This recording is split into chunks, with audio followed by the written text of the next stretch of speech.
People who succeed in life are spiritual. I didn't say they are Christians.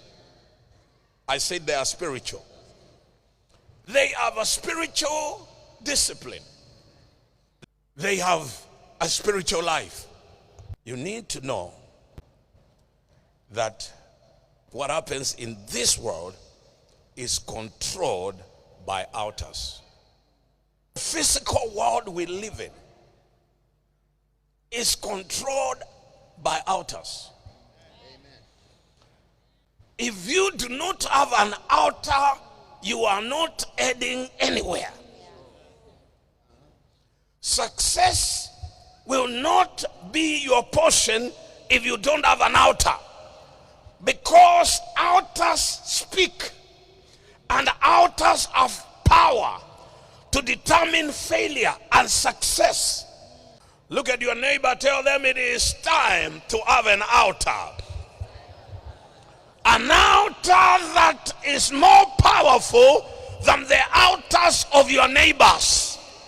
You can't be successful when you want to be like everyone else. You cannot be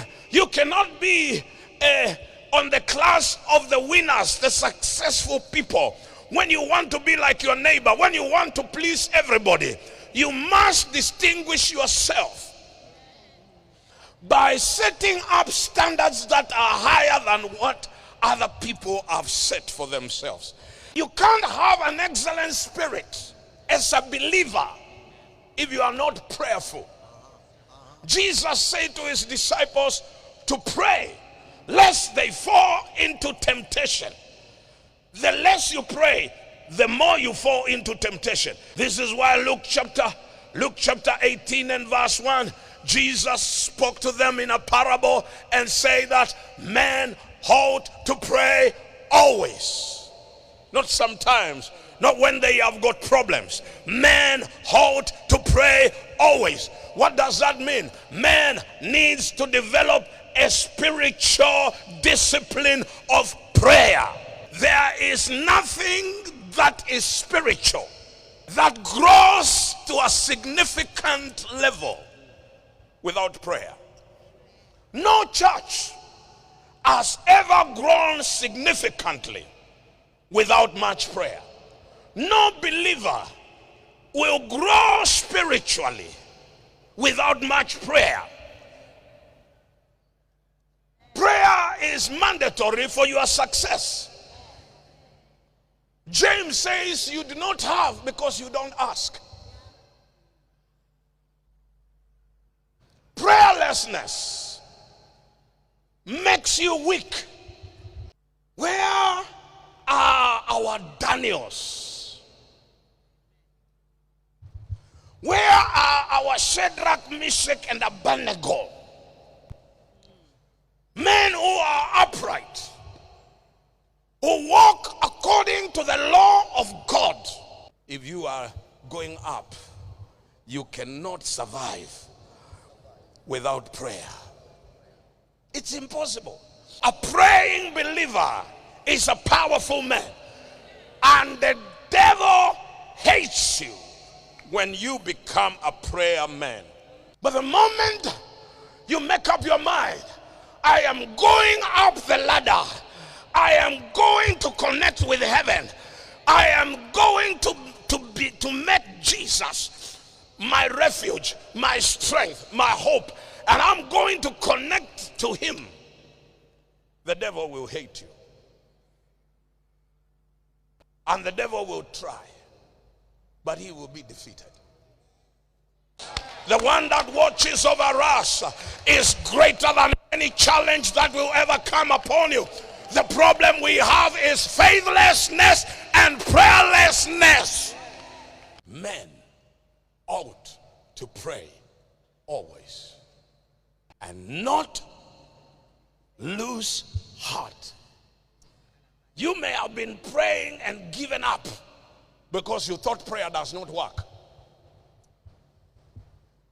Look at your neighbor.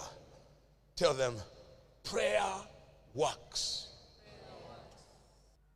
And prayer and faith cannot be separated. They they work together. We pray by faith. You cannot pray any other way. So if you don't have faith, you don't have prayer. If you don't have prayer, you don't have faith. Because faith is leaning on God. Prayer is dependency. It's telling God all your cares and anxieties. All what you worry about, tell him and rest in faith. Tell him and rest in faith. Tell God what you want and rest in faith. Don't tell God and begin to help him. There are witches and sorcerers. They serve a different altar. And there are apostles and prophets and evangelists and pastors and teachers. They serve a different altar. Which altar will you take your needs? I was given a very powerful testimony, and I close with this one. One sister, you saw the people I brought here last Sunday. They had come from our center in Tala. You saw them. One of them that was here was a lady that is very new in the church. And she decided, I will never miss morning glory. Where she lives, there is no morning, there is no transport the time we pray. So she called a boda. How many of you know bodas? Okay. And made a deal with a boda that the boda guy will pick her every morning at 3:30 to take her to church for prayer. The boda guy said, 3:30? She said, yes. And you are going where? She said, to church. For what? For prayer. The boda guy said, I have got customers I pick the same time, but they don't go to church. I take them to the witch doctors. They go there before they get into their business. I take them to go to their altar, to go and sacrifice. So the man did not believe. So the first day comes to pick her, picks her, they ride to the church. They get to the gate. The lady says, drop me here, I have arrived. She walked and went into the church. The man stood there for about 10 minutes to see whether she will come out. That she was just tricking. There is a witch doctor around there. She didn't come out.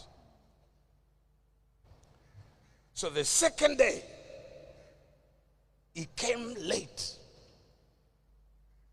to see whether it is real. 20 minutes late, the lady was walking out of her house. She had started walking to go to church. He stopped. She got on, and the man brought her to the church and said to her, now I believe that you come to church. She said, we have to make a different arrangement, because I have got other customers who I have been serving for a long time. I pick them at 3:30, and I don't want to bring you in church late. So I will be picking you first before I pick them to take them to the witch doctor.